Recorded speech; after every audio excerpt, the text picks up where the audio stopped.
Hello, in this video we will go through the installation of Apache Flink using Karamel and Chef. We're going to install Apache Flink on Amazon EC2, so it's Amazon Web Services. You can see we have some dead images here, but there's no VMs running at the moment. So we're going to download Karamel. We go to the website karamel.io and we have this Getting Started link here. So we can click on Getting Started. And we're just going to go through the installation. It's available on Windows as an exe, but we're going to install for Linux or Apple. So I'm just going to click on this link to download it. We get a TGZ file. We unzip it and extract it. I'm extracting it to my downloads folder. And I'm going to go to the command line to actually run Karamel. So bin Karamel. Okay. So what Karamel is a web app, and you can see it's created a new tab here on my browser. The default browser is Chrome, and from here we have a menu item, and in the menu item we can see also that it's connected, and there's a tray icon up here for Karamel, and so we can shut it down if we want to. But from the menu item we're going to load a cluster definition. So in this case we're going to go to the downloads folder, Karamel 01 example stable, and we're going to pick the Flink cluster definition. So we Flink on HDFS, a 3-node cluster running on AWS with M3 medium instances. So when I open the file, what's actually happening is it's going to GitHub to download additional information about the Chef cookbooks inside this cluster definition. And you can see we now have two lists. One is name nodes, which will install the Hadoop name node, the Flink job manager, and also an additional helper recipe, the Flink word count example, so that you don't need to go through it all by hand. It'll be set up for you. And then we have another list here containing two pieces of software, the Hadoop data node and the Flink task manager. So what will happen is two instances of the data nodes will be created, of the Flink task managers. We can increase it to 3, and one instance of the Flink job manager also running the Hadoop name node.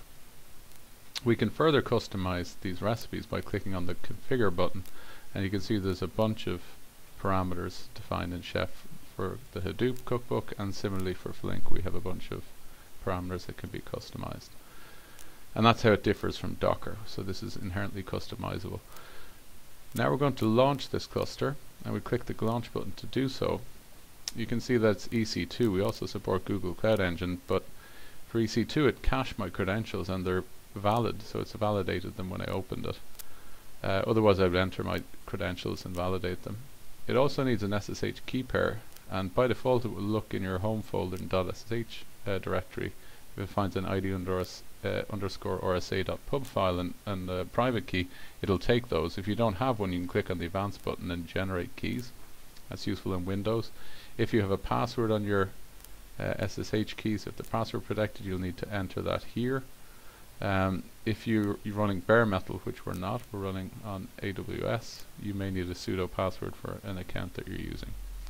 But in our instance, we're using EC2, SSH, we'll submit.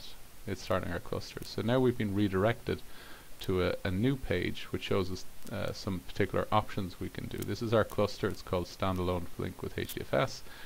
Status and services are useful links for us. So we're going to click on the status link. So it says that it's pre-cleaning. If it's looking for any existing instances with the same name, if they're there, it'll destroy them.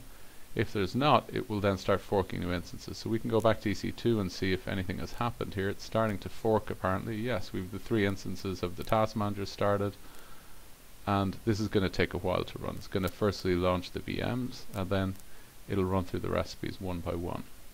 It'll take about 10 minutes.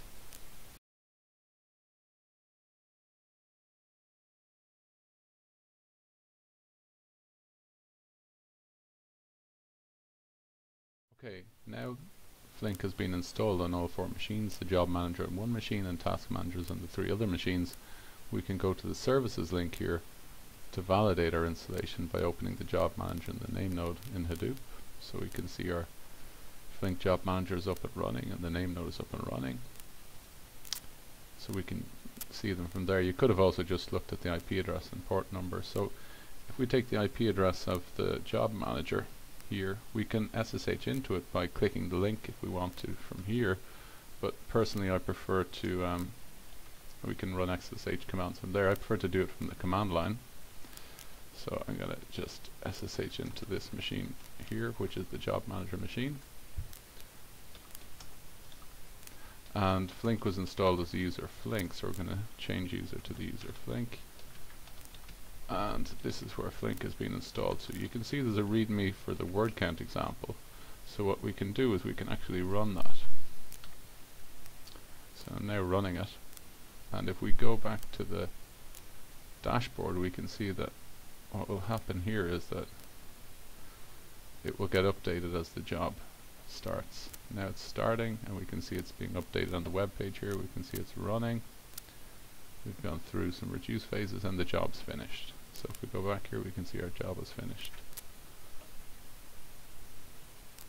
Finally, if we want to shut down our cluster in Karamel, we can go back to the status page and press the purge page to close our cluster. And back in EC2, we'll see that the 5 machines here will then shut down, start shutting down.